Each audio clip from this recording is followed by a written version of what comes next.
Hey everybody, I'm Scott, and this is Tangents. Well, today I am going to not talk about politics, and I'm not going to make the millionth one of these on Apple and all of this stuff.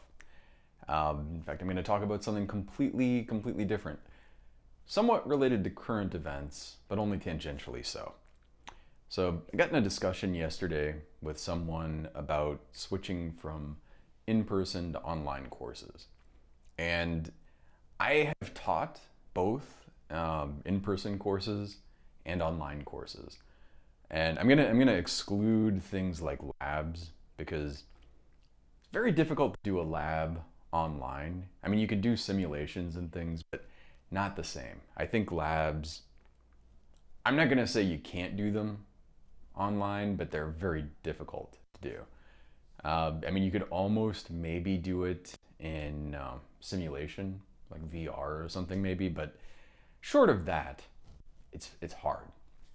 So putting that aside, I'm thinking about lecture courses, and in particular, I'm thinking about um, grade school, middle school, high school, kind of K through 12 stuff, and I'm thinking, which I have not taught by the way, and I'm thinking about like university courses.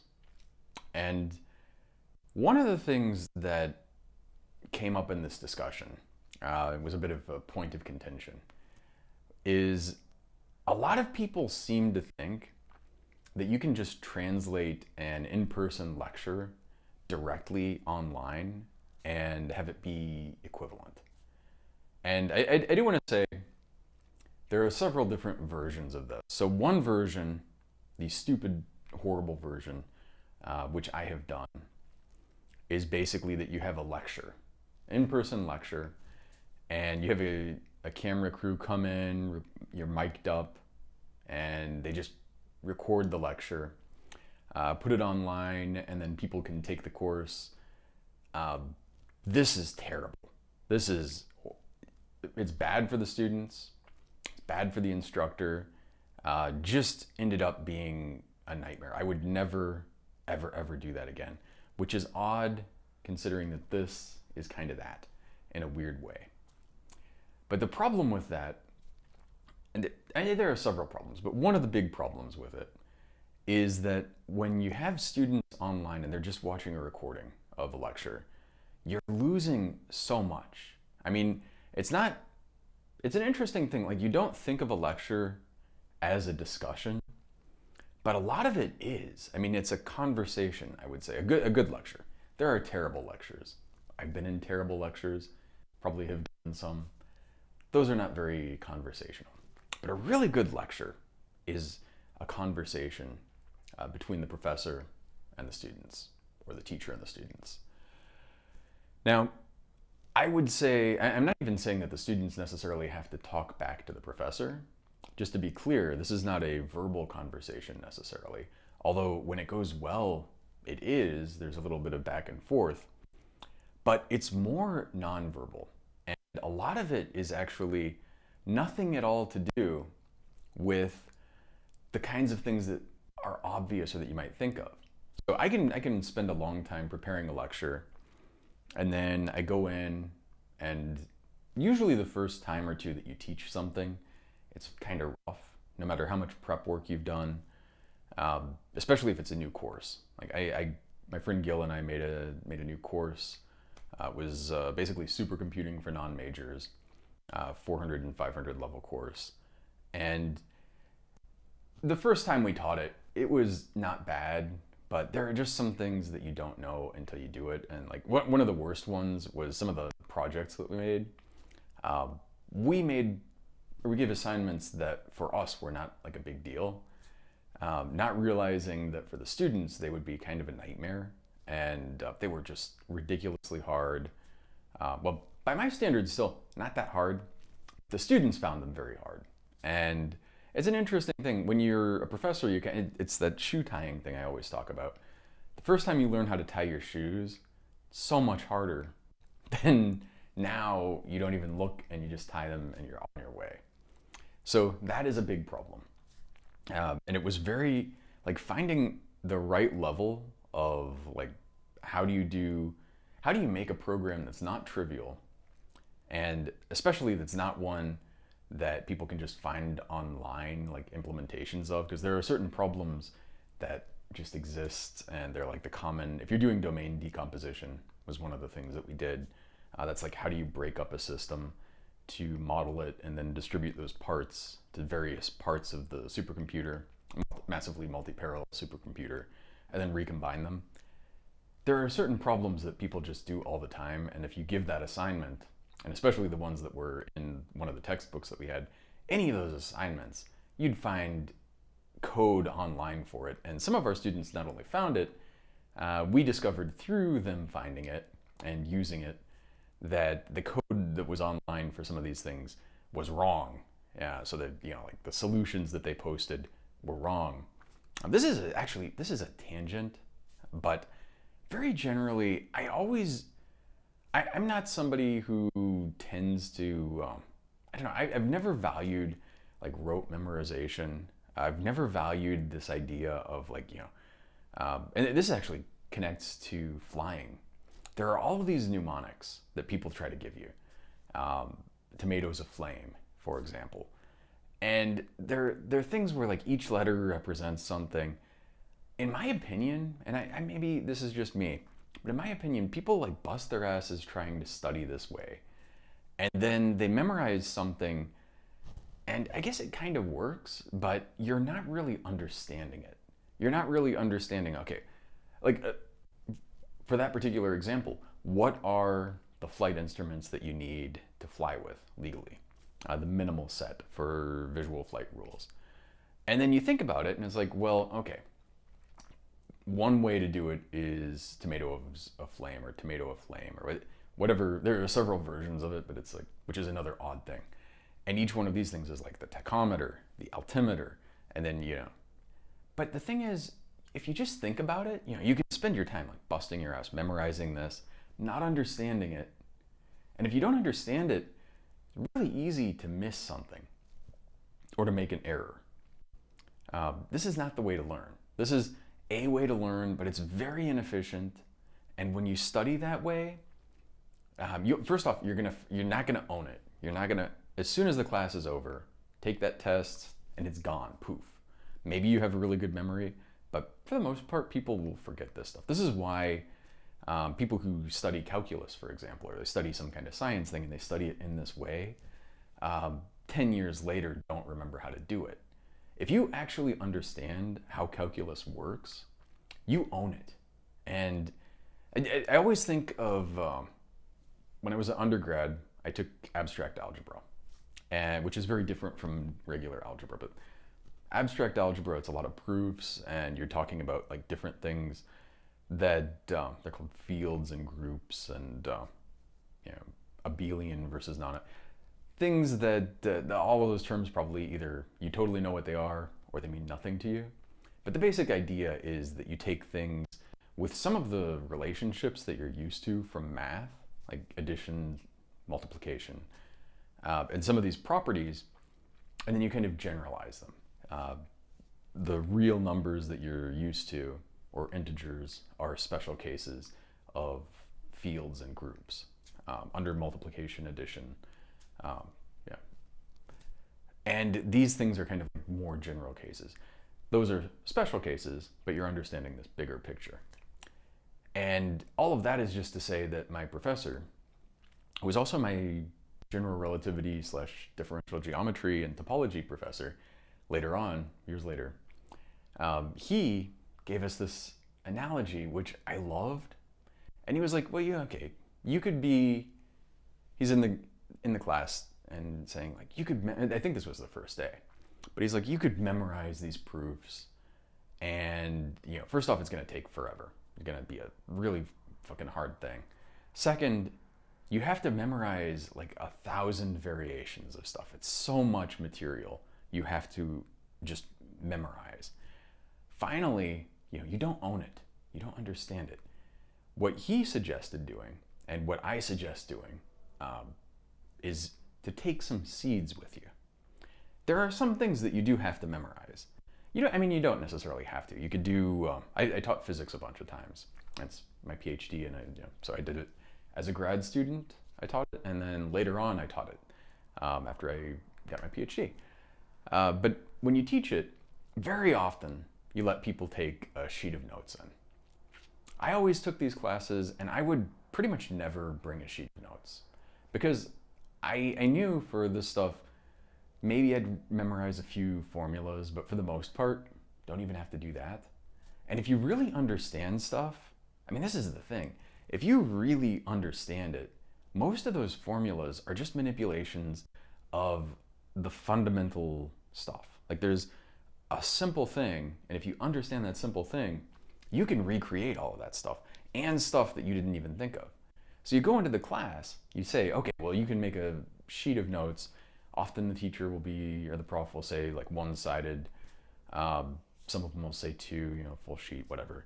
And then you'll get some kids who come in and they've got like a sheet and you look at it and it's like microfilm, like fucking crazy dense. It's like a book translated to the whole sheet, just condensed down. And the thing about this is, like, okay, you've got probably everything you need there, but you don't understand it. So as soon as you don't have that sheet, you're fucked.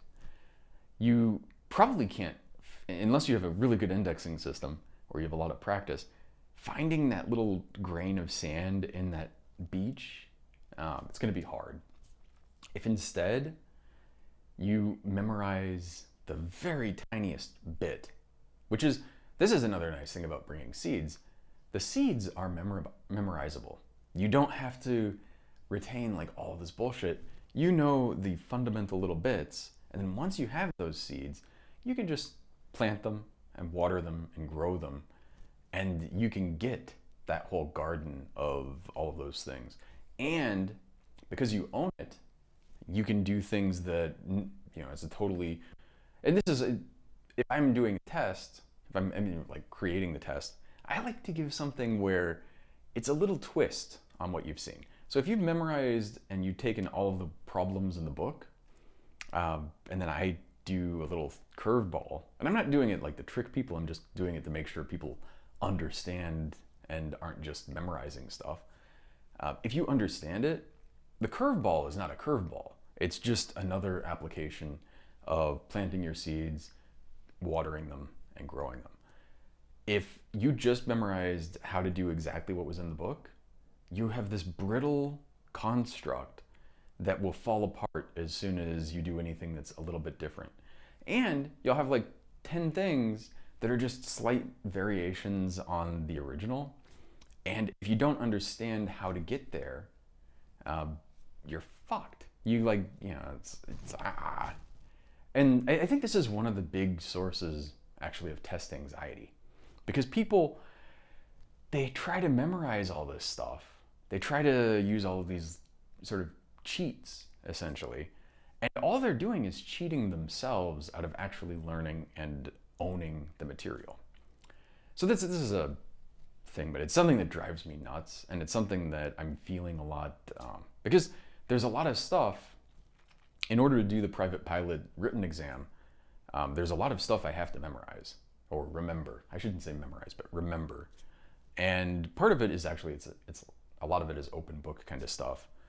But I think a lot of it also, if you understand like what is the problem you're trying to solve, there's a logic to a lot of it. Now, maybe not the way to memorize and to remember airspaces.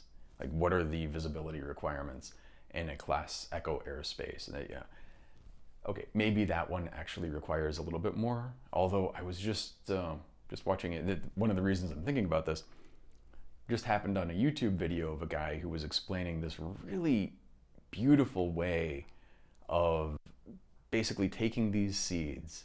And the seeds that he had were like, you make a C, and then you make a little, like two hieroglyphs, and you put the number 313.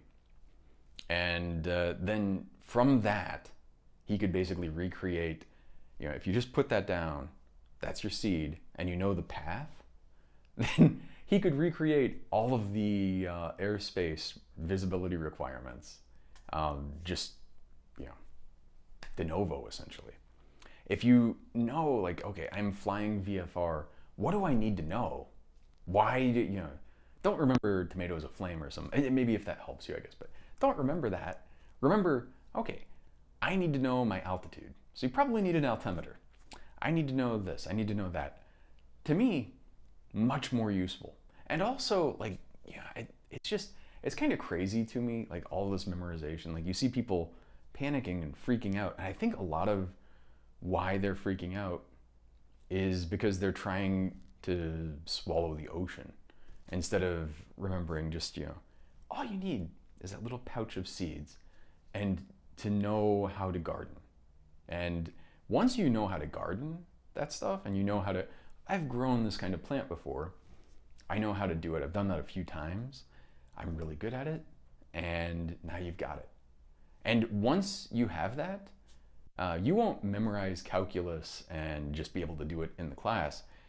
You'll 5 or 10 years later have a problem. And I'll tell you, the number of problems that you find in life, that I keep coming back to calculus, because I hear people say all the time, never used my math after high school. The reason that you don't is because you don't understand how to fucking use it. It's like if you don't know how to use a hammer, then you'll come up across some problem and you'll be like, oh, how do I pound this nail in?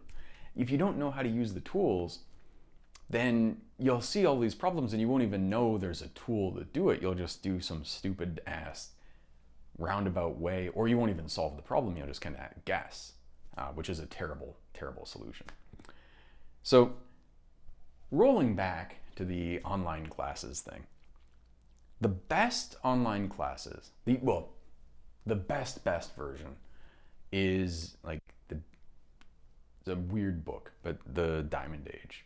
In the Diamond Age, there's this book, which is it's really based on nanotechnology, and it's a book because it's being a little weird. It's a physical book, looks like a book, but it's actually it's kind of silly.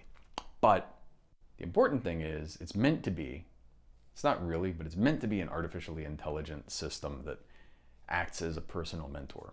And in the future, I believe what will happen is that you will essentially have, instead of like a Google kind of thing, you will have a tool that kind of follows you through your whole life. Imagine you have an expert in every subject, or basically every subject in the world, and you have a question and you can just ask. And not only can you ask and get an answer, this expert knows what you know, knows where you're coming from. It can present it at exactly your level, knows exactly how you understand things. And each time you do this, it kind of refines all of its models. At some point, that's what you'll have. And at that point, you probably don't need lectures exactly. Although if you wanted them, I love lectures. I think they're great. A lot of people don't like them, and I don't know. Some would argue like it's a learning style thing. I think a lot of it is just people, they don't learn how to learn well. And so they're like trying to swallow the ocean kind of person, or they're freaked out about the test and they're just learning the stuff. Like, what do I need? Horrible. If you teach anything, you get the students that come in, what do I need to know on the test? It's like, and I understand practically, okay. But a test is, don't get me wrong, a test is important in terms of like grading you and figuring out where you stand. But your grade doesn't matter nearly as much as you learning the material and you understanding it and you being able to go away from that class a little bit richer because of it. That's what the test is fundamentally, if it's well designed, is there to kind of shine. Well, it's a learning aid. It helps you gauge where you are, helps the professor understand where you are. And the best part about it is the stuff that you missed, you can study more. You can learn. You can go, okay, I didn't know this, I didn't know that. It's not meant to fail. Some people do construct it this way, but a test should not be meant to fail you. And like homework should not be just busy work. It was one thing that I just despised as a student. And I don't have kids, but I have a lot of friends who have kids, and I hear a lot of people talking about, and I don't know if this is just their perception, but a lot of just homework load that sounds like unnecessary bullshit. Not my favorite fucking thing. Homework could be like reading material or going over something. Maybe even like, here's a set of problems. When I'm teaching something, I almost never give homework, mainly because grading it sucks. Grading it is terrible. Grading it is worse than doing it. And second, people don't like it, they don't want to do it. But what I would do is say, okay, well, this is the stuff that I expect you to understand, and here's a set of problems. Go through those and, like try this one, try that one. If you understand it, there's no need to go through the other 15. And if you want, we can go over it in class. We can certainly, and the nice thing about that is, if you have a question, and this is getting back to this conversation, if you have a question, there's almost certainly several other people, and in any class of any size, you can pretty much guarantee other people have the same question. They just don't want to say it. It's one of the reasons why it's frustrating as a professor, like, and to be fair, as a student, I pretty much never ask a question. But to be fair also to myself, not because I didn't have them, but they're not, but anyway, mostly because I didn't have them, is what I was trying to say. But if somebody has a question, I would always be relieved, because you'd see, and this is one of the things which you lose, especially in that recording, the worst possible case. In the recording, you don't have any kind of feedback from the students. You don't know if they're understanding and following what you're talking about. You don't know if they're completely fucking lost. And if you're talking, even if they're not responding, you're saying stuff and you look at them and you're like, these guys, they have no fucking clue what I'm talking about. And I mean, I would try to periodically check in and say, like, is everybody following? And then kind of like hit the brakes. Let's check things out to make sure. Okay, they actually do. Sometimes they'll surprise you and you're like, okay, I thought you didn't get it, but you're just stumped. And this is another thing, because I'm bored because I've already got this stuff, can look very similar to, I don't know what the fuck you're talking about, and I'm confused as hell. And you have to kind of tease that apart. The ability to look at the students and to see where people are confused, to see that they're catching, and to kind of adjust the pace. And every course I've ever given, every class that you have, it kind of has its own flavor. I mean, it's a different group of students. It's not so many students that it's kind of a homogenous mix, and they're not sampled randomly from a large enough population. It's going to have a lot of variation. The backgrounds of people. Some people, I've taught physics where some people would have calculus and some people didn't. Not having calculus and teaching physics is, it's like trying to work on, literature without actually having English. It's kind of, a language is just missing there. You can do it. There are ways to do it, but you have to go through these weird circuitous paths, and even then, if you know what calculus is, you're like this fucking far from a much clearer and simpler understanding of something, but you have to go through this weird version of it that's just ugly. It's just, physics is very much in the language of calculus, and calculus, not that hard, despite, if you have tried, it's one of these things actually, I would say, if you have trouble understanding calculus, you probably had a bad teacher, or you had a bad class. I don't think, unless there's something actually like cognitively wrong with you, I'm pretty sure you could understand it. It's not that complicated conceptually. Now, I'm not saying that you're going to be able to do like Lebesgue integration and complex analysis and figure out how to integrate over abstract sets of measure zero, or whatever, or finite measure, whatever. Things like that, okay, maybe you're getting a little bit beyond some people. But when you're just talking about calculus, it's not that hard. In fact, I would say it's almost arguably, certainly on par with algebra or arithmetic. If you can grasp either of those, you can understand calculus. And if you can understand it, then the number of problems that you can solve in your everyday life, it's shocking. And when I say everyday life, I don't necessarily mean you're at home like cleaning and then, oh, here's a calculus problem here. although you can find them if you look for them. But I do mean, like, you'll have something either at work or, this is like linear programming comes up very often. Like, how do you want to optimize this thing? Being able to put it together and solve it is so powerful.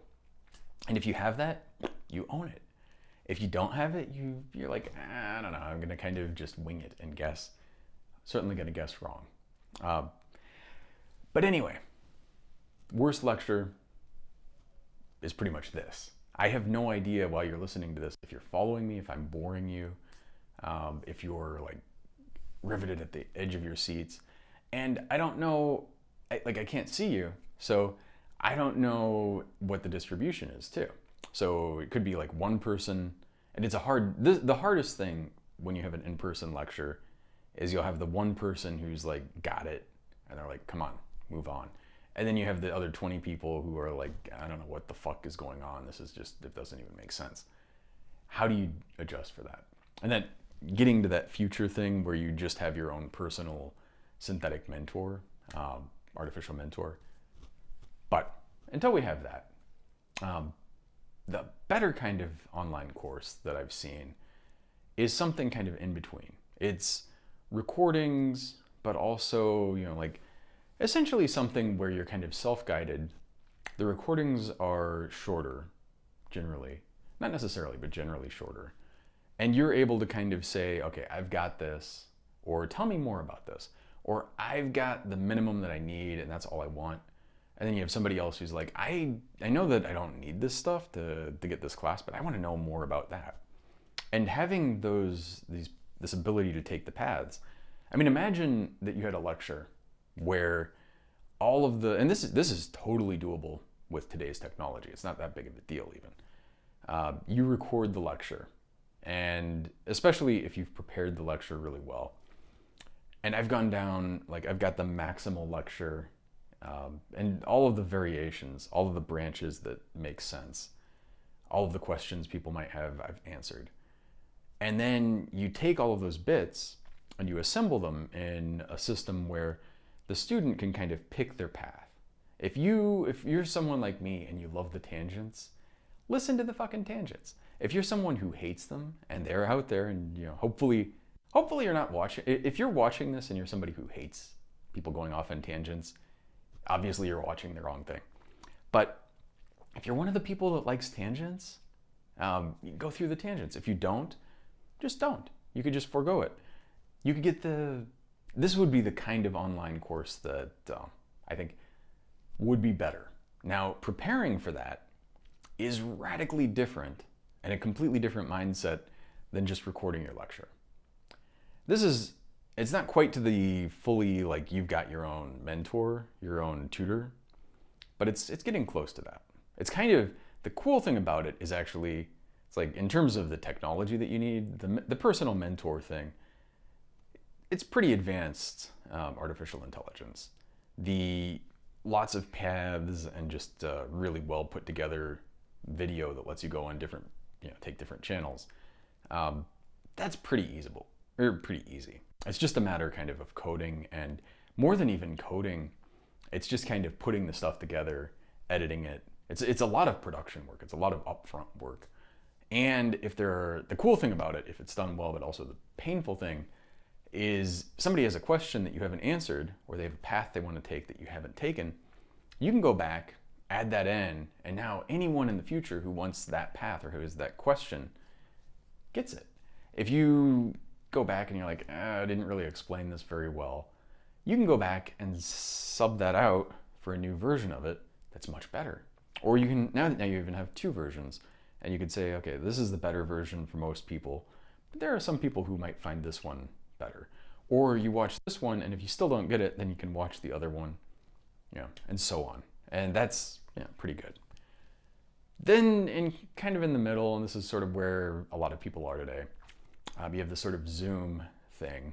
And the nice thing about it is that it gives you the ability to have a remote classroom where you actually have people and you can actually have a conversation with them to some extent. You can see the students, which is a big deal. You can see, like, you can actually have them ask questions. If you do this well, you could have 1,000. Like, there's an upper limit in terms of like space and this kind of stuff. To if you're in a big lecture hall and you have 150 people, you can do that, but you can't really get much beyond it. In this sort of online thing, if it's done well, I could have 1,000 people or several thousand people all taking my live lecture. And if it's done really well, and I have, you imagine I can see the highlights and sort of roving pictures of people coming in and out. And then if somebody has a question, I start seeing people, like ballooning up a little bit. And I'm like, what is your question? Does anyone know? And then kind of, yes. That sort of thing can work pretty well. It's not great, but it works pretty well. The difference is, of course, that now, well, in terms of preparation, from the professor's side, it's not that much different than preparing a regular lecture. The difference is still, like, you have to have the right tools. You have to have, the really hard part, at least for me, is I, for example, really like to stand. And in fact, I like to move around. Just standing, weird thing, and maybe this is an age thing, I don't know, but just standing in one place, I find unpleasant. Like, I need to move around. I need to, if I'm giving a lecture, I'm walking. I'm always walking. If I'm giving a meeting, or if I'm having a meeting with somebody, usually I do a walk and talk. Not right now, where it's 40 degrees. The 40 degrees, I don't know how much that is in what I like to refer to as the devil's units, but 40 degrees Celsius is pretty fucking hot. And it gets up to 50 here, incidentally, Phoenix. But 40 degrees, plenty hot for me. And if you're in the shade, it's not that bad, but it's pretty fucking hot. It's just not pleasant. So anyway, with all of that, these are things that I kind of think a lot about. I think the biggest thing, actually, weirdly, even though the thing I wanted to talk most about was just the online stuff, I think if you're going to take anything away from what I just said, the seed thing, that is the nugget. That is the little, the rest of this is kind of a bunch of dirt and rocks and stuff. And then there's that little bit of gold ore. That's the seeds. The seeds are the thing that if you've already done that, then you got it. Maybe though it gives you kind of a better way to think about it. If you haven't done it though, and you're the one that's taking that the novelty sheet. I mean, it's always funny when you see the person that's got this sheet, and then usually the person with the sheet that's like microprint. You know this is coming, really, when they're doing the test. Every once in a while somebody surprises you, but pretty much they have that, and then you see this person like freaking out, digging through their thing, trying to find the one answer to what you're doing, and they're just never going to find it because you have a slight twist on something. And again, I don't like the idea of saying that you're like, it's not a curveball.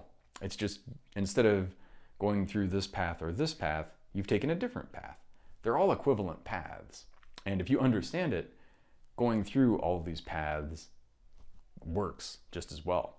If you don't understand it though, and you just have memorized or written down this particular path and that particular path, you're lost.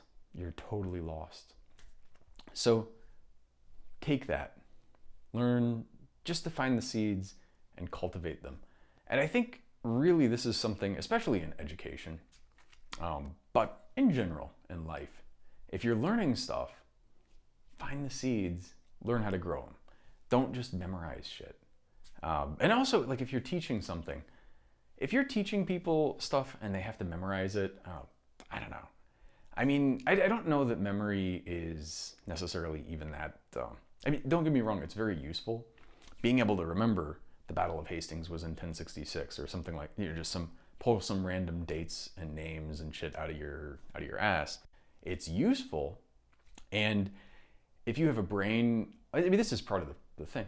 You could have a brain augmentation and have perfect fidelity memory and be able to just Google anything. Wouldn't make you particularly smarter. It would just give you kind of that stuff at your disposal.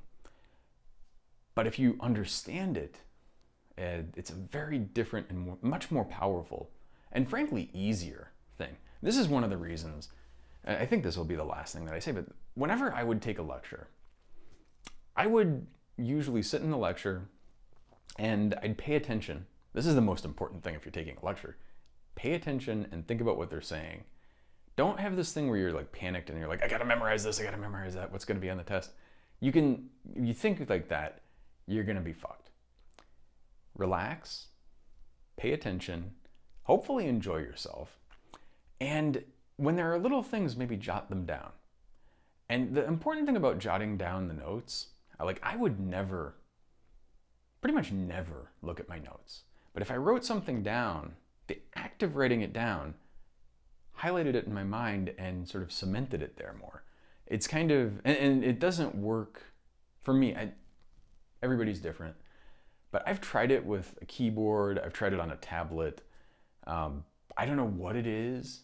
Computer does not work as well.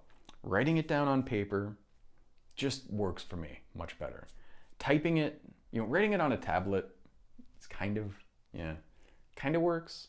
Not quite as good. The nice thing about that is if you do it on a tablet, you can search and you can find your stuff a lot easier.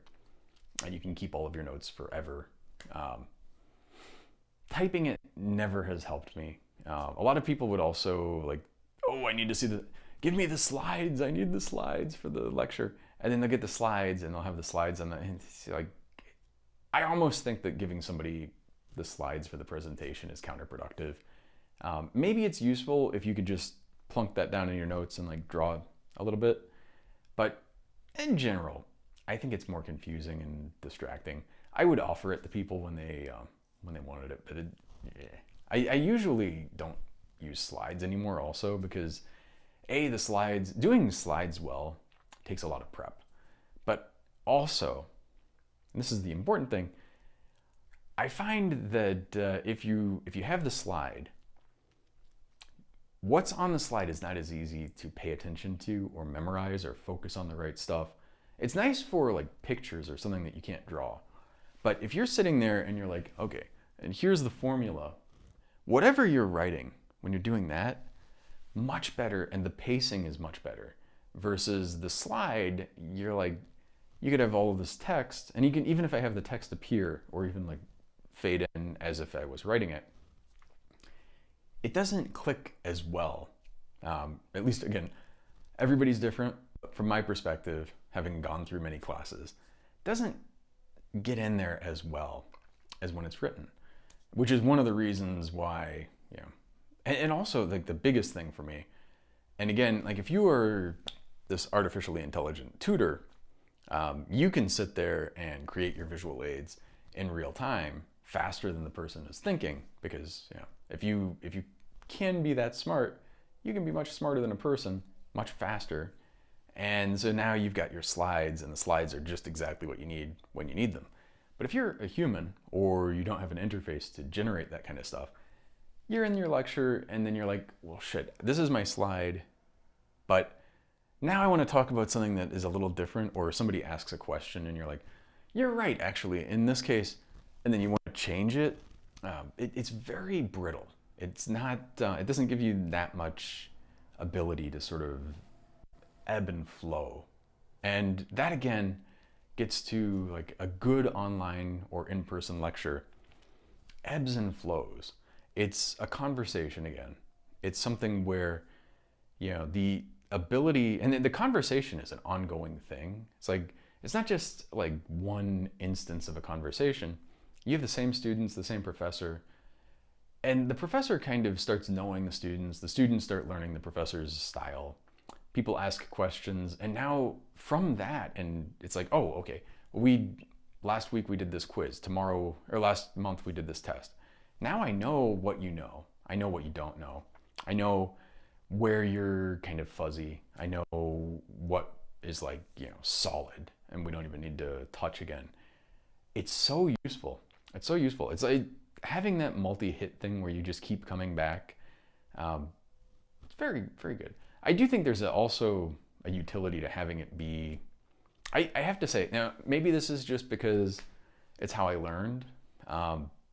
and it's not actually that great. But for me, my favorite kinds of lectures, well, first off, my favorite kind of teaching, I'd rather learn from a lecture than either a one-on-one kind of mentor, tutor kind of thing, or pretty much anything else. I've had, when I did general relativity, it was like a reading class with the professor, and I was the only student. Yeah, so that was like it's a different kind of experience. And it was nice. It's very nice because you have this kind of conversation. You can have, they know exactly where you are. You don't have to work for like trying to find the mean for like 20 kids or, 50 or whatever. You can teach exactly to that person, and you can kind of go down paths. And the nice thing about that class also was like we didn't have a defined scope. So, it's like, okay, well, you're learning about tensor manifold or tensor bundles or something. Well, let's talk a little bit more about this. And then, you get to this and you're like, we don't really care about that. We want to do more of this. And you kind of figure stuff out. Gives you a lot of flexibility. But a lecture, there's something for me nice about that. I like the more passive style. I find it gonna sound maybe bad, but I find it it's not even laziness. I don't know what it is exactly, but I find it much more intensive to go in and be in person one-on-one with somebody. And for me, I'd go to the lecture, I'd sit in the back of the class, pay attention, write down what I needed to. My notes would be unintelligible, incidentally, and I'd just, they'd go in my notebook, and at the end of the semester, I'd take all of the sheets out and recycle them, never having looked at them again, which, I, most of the time, unless it was like a figure or certain things, pretty much could not read my own handwriting. But I would much rather that. The lecture, which is, I've had courses which are every day. Every day is a lot. 3 days a week seems to be the right number for me. 2 days a week, it's a little too much. And what do you mean too much? Well, 2 days a week usually it'd be like an hour, 10-minute class, whereas 3 days a week was like a 50-minute class. And those 50-minute classes would be just to my attention span, and then by the end of that, I'm like ready to go off to the next thing. The 2-day-a-week classes, which ASU really, really loves, suck to me because I'd get to the 50-minute mark, give or take. I might have a little margin in there, but the last like 10 minutes was excruciating for me. I'd just be sitting there and be like, I need to fucking go. My mind's gonna explode here. I can't stand it anymore. And that's even with a professor that I liked, when it was somebody that was like, when it was somebody who monotonously taught like this and who never made eye contact, or even maybe who just looked at the blackboard and wouldn't, or the whiteboard and didn't say anything, and just kind of, when you have somebody like that and it's an hour, 10 minutes of that, even if that's a very nice person, it's painful, fucking painful. And then I would like, I'm not someone who would actually fall asleep in courses. It happened literally in my life one time. It was an infectious disease microbiology course in Hawaii. And I don't know what happened this day.